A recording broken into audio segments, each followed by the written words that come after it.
Good evening, this is HorseRacingNation.com handicapper Jared Horak, and welcome to my first in a series of videos devoted to 2012 Kentucky Derby Contenders. And we're definitely getting an early start. It's only September 9th, but last year we got an early start as well. I did my first top 10 blog in early September, and my original top choice then, my number one selection, was Stay Thirsty.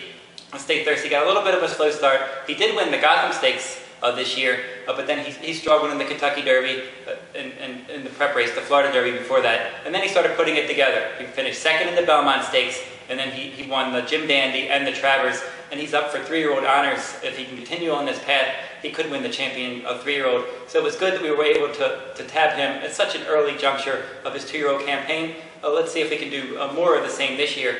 Now 7 of the last 11 Kentucky Derby winners they broke their maiden by October 4th, including 5 of the last 6. Now, Animal Kingdom in 2011, your Derby winner, he finished second in his career debut on September 18th, and then he came back and he broke his maiden on October 23rd. So he didn't quite fit that pattern of breaking his maiden by October 4th, but he did break his maiden in October.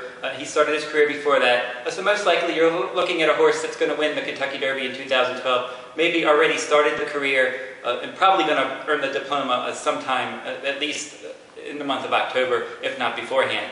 So let's get right into the top 10 of 2012. We're going to start at the bottom, work our way up. Starting at number 10, Currency Swap is going to hold that spot. This one won the Grade 1 Hopeful. That was in the slop. That track was in poor condition. He made it 2 for 2 for trainer Terry Pompey. So now he may go in the Champagne, or they may train up to the Breeders' Cup Juvenile. We'll have to see which direction they go with that one. Number 9, Hurry Home Clover. This one for trainer Peter Miller. Peter Miller also has Majestic City. That one's a little more highly regarded right now, but Hurry Home Clover, I think, has the better long-distance pedigree. He's also broke his maiden at 1 mile around 2 turns at Del Mar on September 3rd. He could show up in the Norfolk Stakes next. Number 8 is going to be Fire on Ice. This one earned an 88 Beyer speed figure, breaking his maiden at Saratoga on August 27th. Coming in at number 7 is going to be B. Shanny. This one's a New York bred. He is a son of Street Cry. He has a good pedigree for a New York bred. He did break his maiden at Saratoga on August 20th, and he's pointing to the Champagne Stakes for trainer Mike Hushian. Coming in at number 6 is going to be Seeker for trainer Steve Asmussen. Steve Asmussen is still trying to win his first Kentucky Derby. This horse seems to have some talent. He earned a 95 Beyer speed figure when he broke his maiden at Saratoga. That was on September 5th. So this horse is by Hard Spun. Hard Spun did well for trainer Larry Jones throughout the Triple Crown Series. This one's one to look for in the future. Coming in at number 5, A Creative Cause. This one finished 3rd in the Del Mar Futurity. He had trouble in that race. He won his first 2 career starts for trainer Mike Harrington in Southern California.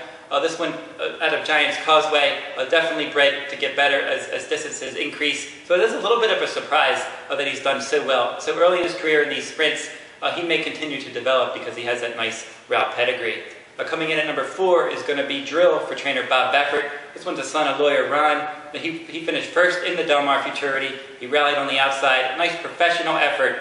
He's probably going to go in the Norfolk Stakes next. Coming in at number 3 is going to be Union Rags. This one's a son of Dixie Union for trainer Michael Matz. He won the Grade 2 Saratoga Special. He could end up going in the Champagne as well. He has a nice distance pedigree. He's shown some good promise to begin his career.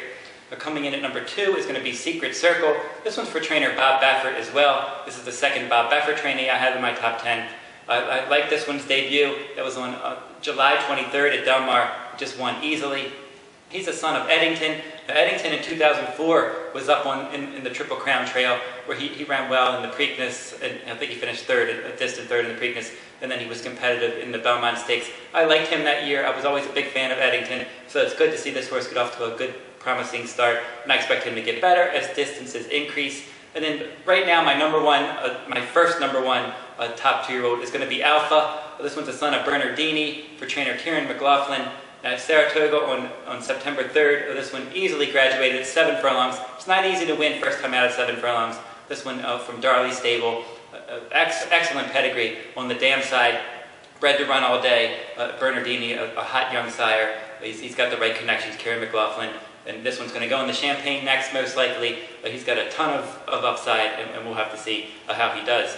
And that, as I mentioned, this is the first in a series of videos. We're going to continue to update this current 2-year-old crop and into the next 3-year-old season, right on through up to the Kentucky Derby. And that'll wrap up this week's video. This is HorseRacingNation.com handicapper Jared Horak. Good luck at the races.